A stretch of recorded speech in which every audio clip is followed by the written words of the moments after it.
Hey guys, Clade here. Welcome to my heroic Uu'nat, the Harbinger of the Void kill/commentary video. For this fight, we are just going to be charging in with all of our cooldowns, and as far as our talents, it's the same talents as we have always been using for all the fights. Endless Rage, Double Time, Sudden Death, Warpaint, Carnage, Dragon Roar, and Siegebreaker. So in the beginning here, there are going to be those Void Crashes, whatever, cool. Same deal as the first boss fight, right? Just soak them whenever they get smaller. There is going to be a red one, however, that one you don't want to soak.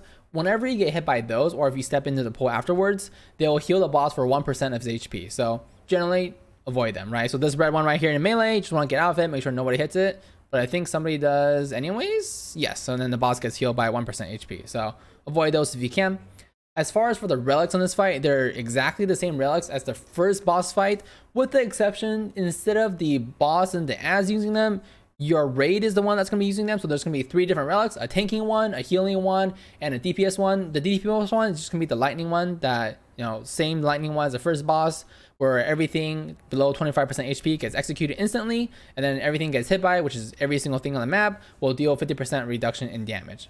The healing one is the voice zone one, where healing is reduced by 100% for all players. So that's a way for you to clear those pools underground, right? You pop the healing one and you run through all the pools. That way the boss doesn't get healed.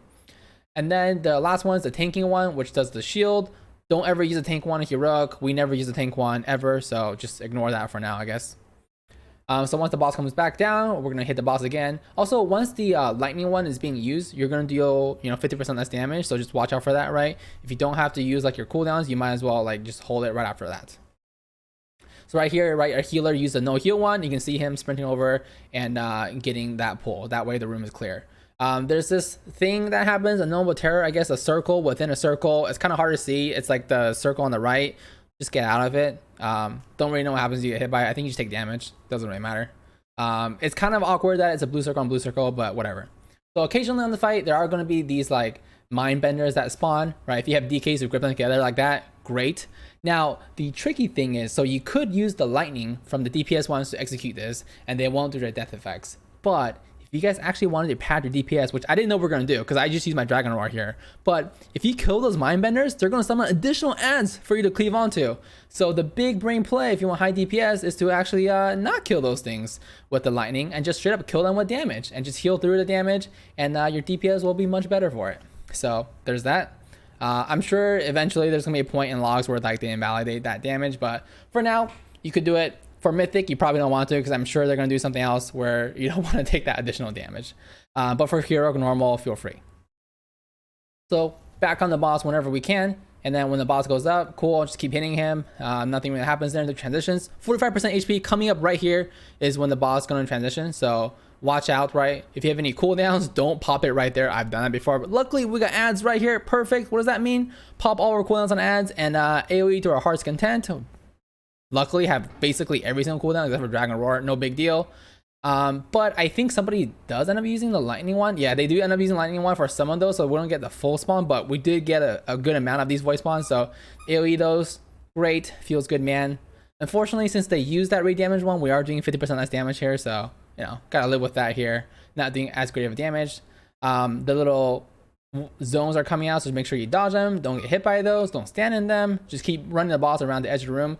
Ideally, I don't think our range should be standing in the middle of the room, because right there, they're going to drop that thing in the middle of the room and there's going to be less space. Like, I think they should be outside with us, but, you know, we did kill a boss so fast anyways that it didn't really matter. Like, our first kill on the boss was actually our first pull. So this boss, I think as far as just tuning wise, it's definitely not that difficult. It's definitely easier than Heroic Jaina.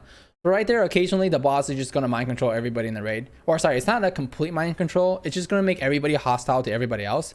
So if you're in melee, just watch out, right? If there's a beam, just walk through one beam, wait for a debuff for off, and then walk through the second beam. And then you can see those circles that people have around them. Those circles are like good circles. Like, don't leave somebody alone, because if you stand by yourself with the circle, you'll just die. So you're basically, I think, feasting on anybody within the circle, but it's necessary, because I think if you don't feast on people, you're dead. So just kind of ignore the circles and just kind of stack up. So don't worry too much about them unless you're the one in the circle and there's nobody next to you. So definitely get next to people.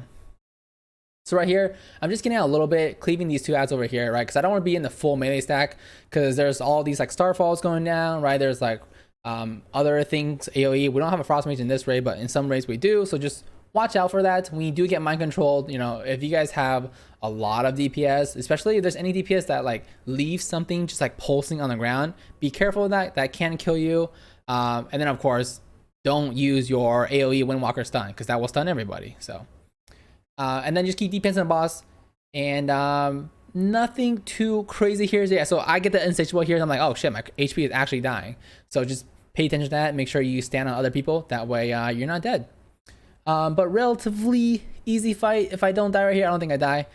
It would be nice if I didn't have to go so far out to not die. I think my DPS would have been higher, but it is how it is. If you're in melee, you are in danger of getting cleaved down by all the melee and all the range, so just watch out for that. But as always, thanks for checking out the video, guys. Feel free to subscribe to see more. See ya.